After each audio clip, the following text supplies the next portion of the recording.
आप सभी को मेरा नमस्कार। और चूँकि बहुत ही दुर्भाग्यपूर्ण स्थिति सुनने को मिली और ये चीज़ सभी को स्तब्ध कर देने वाली है। और जो जानकारी मिली पताही प्रखंड से कुछ लोगों ने फ़ोन किया था और बता रहे थे कि मुजफ्फरपुर कोई रवि रंजन है, उनसे हमारी बात होती है, अब ध्यान में नहीं है।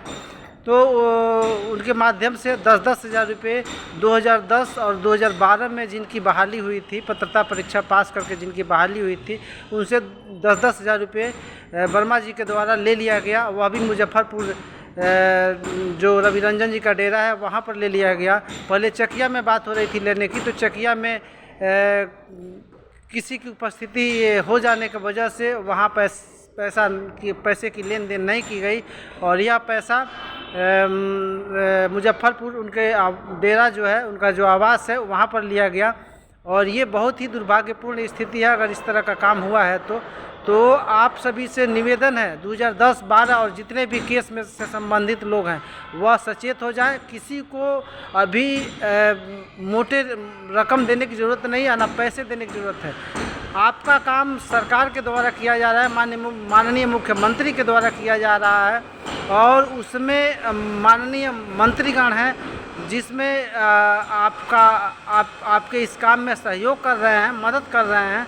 तो आपको किसी अन्य को देने की ज़रूरत नहीं। पैसे और मोटे और 10-10 हज़ार 5-5 हज़ार रुपये जब बेरोजगारी है, इस तरह की समस्या है, तो आपको देने की ज़रूरत नहीं है। जो नेतृत्व करता है आपका और जो कुछ जानता ही नहीं है उसको तो और देने की ज़रूरत नहीं है। वह भी आज देखिए, मैंने वीडियो बनाया था, मैंने कहा था कि आचार संहिता के पहले होगा और जब हम लोगों को इस बात के लिए आश्वस्त कर दिया गया था तो हम लोगों ने वीडियो बनाना छोड़ दिया था।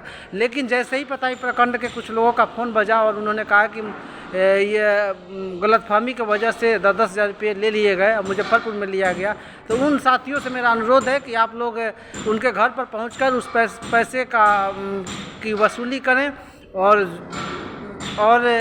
सभी लोग के सामने आप लोग आकर और बताएं कि आपसे इतना पैसा लिया गया और बड़े पैमाने पर आप लोगों से ठगी हुई, वसूली हुई और वह भी कैश लिया गया है। पैसा जो जानकारी मिली है ये दुर्भाग्यपूर्ण है, अकाउंट पर नहीं लिया गया।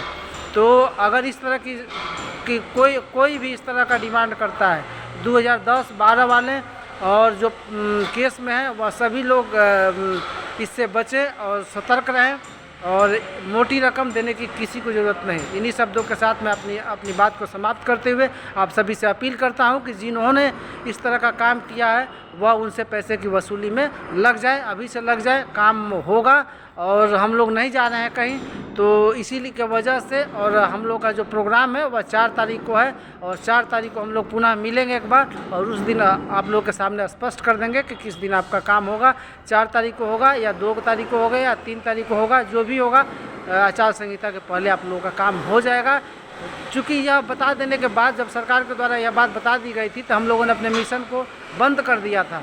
तो ये सारी चीज़ें अब उनके माध्यम से भी बोली जा रही है, तो जो प्रत्यक्ष को प्रमाण की कोई ज़रूरत नहीं होती है और जो एलिगेशन जिसके द्वारा भी लगाया जाता है तो आप लोग उसके गवाह हैं और पूरा बिहार गवाह है इसका कि किसने ग्राउंड स्तर पर कितना काम किया। और इस तरह की अगर पैसे की वसूली हो रही है तत्काल प्रभाव से आप लोग रोक लगाएं और इतना मोटी रकम देने की ज़रूरत नहीं। वह भी आप लोगों ने कैश में दे दिया और आज हमें आप फ़ोन करके बता रहे हैं, ये दुर्भाग्यपूर्ण स्थिति है। धन्यवाद।